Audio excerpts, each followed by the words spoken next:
Good morning, officers, families, dignitaries, and everyone present today to honor the sacrifices of our fallen heroes and members of law enforcement, including, for the first time ever, our furry heroes, the canine honorees. Thank you for coming. A special thank you, of course, to Dave Johnson for your leadership and the invitation to join you all here today. And here we are again, and again, and again, brought together to support each other and grieve together. Again, adding more names to the list of fallen officers, a list we wish was empty. But it's not. It's got so many names on it. This year it has 9 more. 9 families joining the club that no one ever wants to join, the Gold Star families. My heart truly goes out for your loss. I am so sorry for your loss. And I wish I could say never again, not one more name. But we all know there will be more. And we will meet here again and again and again. I consider it a huge honor to have the privilege every year to get to share some words with you. But how do I put words together that will do justice to our heroic officers who sacrificed their lives in service to others? How do I do right with my words to honor those of you thankfully still with us, who continue to put your lives on the line for each and every one of us every single day? How can my words ever be enough to bring even the tiniest comfort to families who have jagged holes ripped into their hearts? Words don't really matter. Actions do. When we tell the police that we love them and respect them, but enact policies that hurt them and make them less safe, we're not loving or respecting them. Even though I don't make law enforcement policy in my statewide controller position, as the sister of a police officer and as an elected official with a voice, when I reflect on whether I've done enough to speak up for you or to speak out against policies that put you at risk, I recognize that I could have, and I can do more. I have a big piece of furniture in my house, a big wine buffet at the entrance of my house. The irony here is that there's no wine in it, but that's not the point of my story. The point is that when I first put that big piece of furniture, when I put it there, I put a really pretty decorative glass plate right in the middle on top of the buffet. I thought it looked nice. And then one day I came home from campaigning and I took a political button that I had on my coat and I threw it on. I took it off my coat and I threw it onto the top of the plate, landed somewhere in the middle there. I thought it looked nice, it was cool. But over time, I think at the time actually, I was city clerk of the city of Chicago. But over time, it became a collection plate of sorts for political buttons. Every new year, I'd add a couple more maybe to the plate and they started stacking up. But as an elected official, I have now attended many funerals for fallen police officers. It is now common, as you all know, to get a button of the fallen officer at the wake or visitation service. I started putting those buttons on the plate, that same plate with my political buttons. And the sad truth is that the buttons of the fallen officers whose services or funerals I've attended are now overtaking the political buttons that are beneath them in that collection.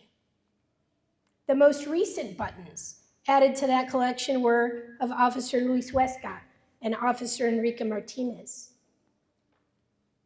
And it's so sad to think. I was at Mrs. Huesca's home, and I saw the collection that her own son, Officer Luis Huesca from the Chicago Police Department, had of his colleagues, of his friends who had died in the line of service. The first most tragic death for him was of his friend, Officer Eduardo Marmalejo, followed then by Officer Conrad Gary. And imagine that his collection, as it grew, and it did grow, ended with his own button being added to that collection. Now, I've decided to keep the buttons of those fallen officers top and center view on that plate for me to look at their faces every time I enter or leave my home. They're a sad but stark reminder of the fact that the policy decisions made by the names on the political buttons beneath them will have an impact on how many more police officer buttons are added to that plate. When we give more rights to the criminals than we do to our police officers, we end up with dead officers and increased crime in our communities. That'll mean more buttons on that plate.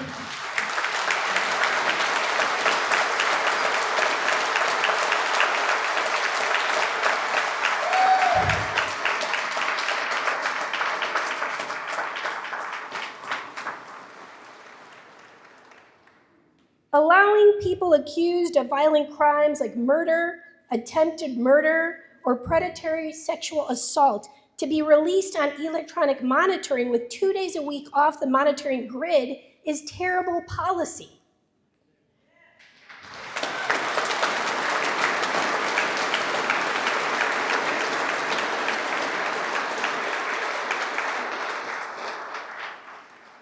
And I hate to say it, but I'm going to say it. Chicago police officer Enrique Martinez would be with us right now and not on this button or on that memorial wall outside if the monster that murdered him was locked up instead of out committing crimes while out on an electronic monitor.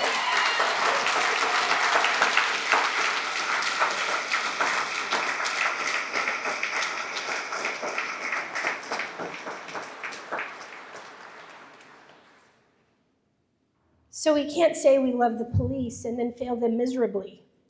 Keep passing laws or policies that make their jobs harder and put them at greater risk. I've said this before, but it's worth repeating. It is wrong to show more concern for the cop killer than for the cop.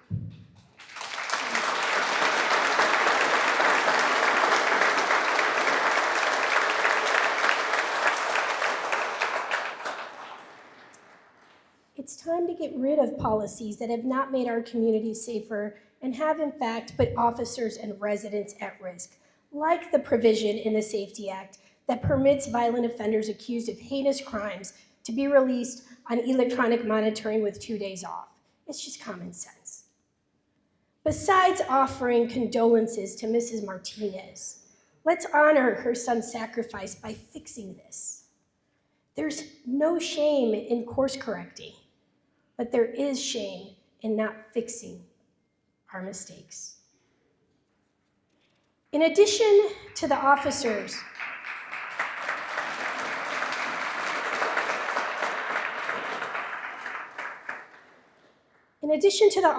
whose names will be added to the memorial wall today, there's one that will not, but I still want to mention.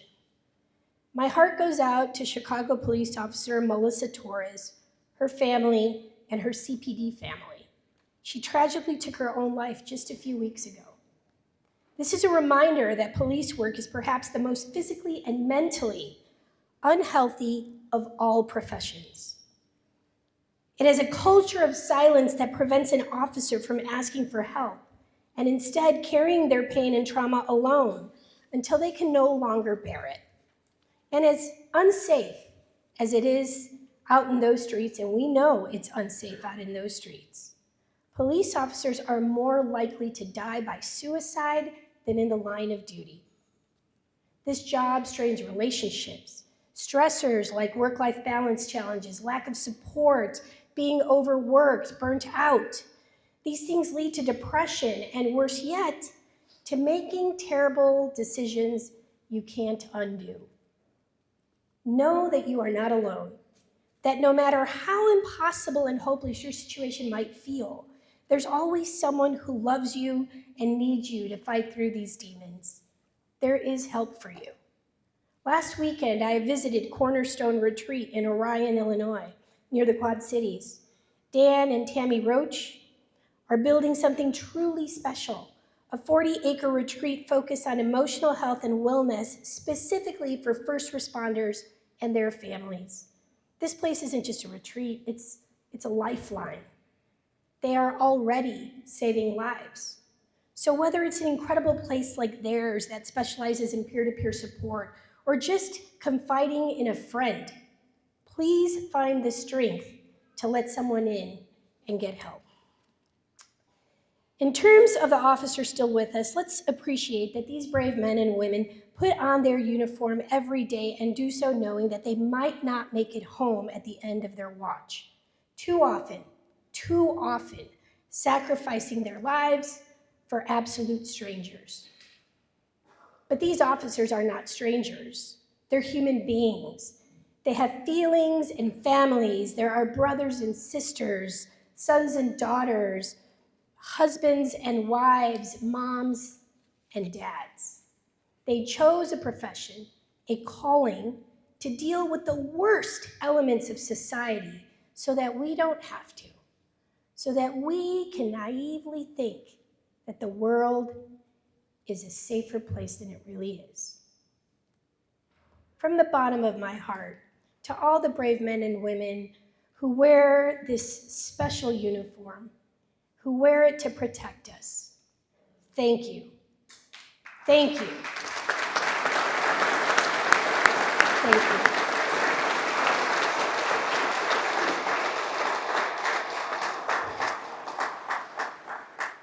I love you for it. But as I said last year, these officers don't need us to love them. What they need is for their elected officials, their command, and the public to let them do their jobs.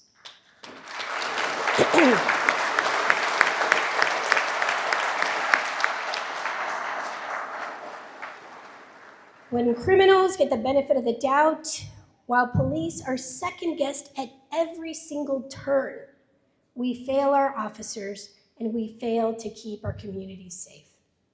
Let's honor our fallen heroes by stepping up for those who are still alive, risking their lives for all of us in this most honorable but thankless job. I thank you and pray that St. Michael protect you, God bless you, and may you always make it home safely at the end of your watch.